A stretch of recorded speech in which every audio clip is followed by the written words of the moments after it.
Hi everyone, welcome to today's video. We'll be talking about what to do when Meta Business Verification fails or gets stuck. We'll go through 3 common situations. First, when you can't start verification. Second, when you're asked to submit more information. And third, how to appeal if your application is rejected. In a previous video, we explained how to go to the Security Center in Business Manager to start verification.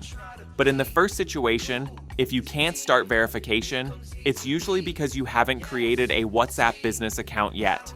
Once you create one, the verification option will appear. The second situation is when the system shows, "We need more information," meaning you need to submit additional documents. Here are some common reasons and solutions.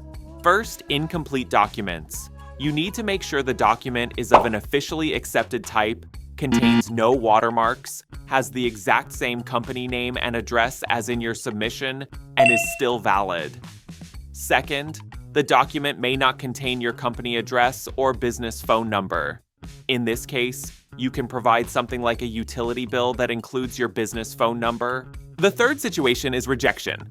Common reasons include your business type not being supported by Meta's policies, such as falling into restricted industries. In this case, re-verification won't be possible. Another common reason is that your company website can't be opened, or it isn't HTTPS compliant. Make sure your site loads globally, has no IP restrictions, and uses HTTPS encryption. If your verification is rejected, you can check your status in the Security Center or where you originally started the process, and then resubmit. Be sure to provide accurate documents, ensure your site is accessible, and meet compliance requirements. If you encounter difficulties during the appeal process, you can also reach out to YCloud for one-on-one support and assistance. To sum up, when facing BM verification issues, first confirm whether you can start verification. Second, check if additional documents are needed. And finally, if rejected, resolve the issue accordingly and file an appeal.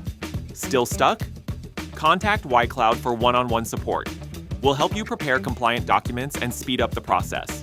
If this helped, like and subscribe, and drop your questions in the comments.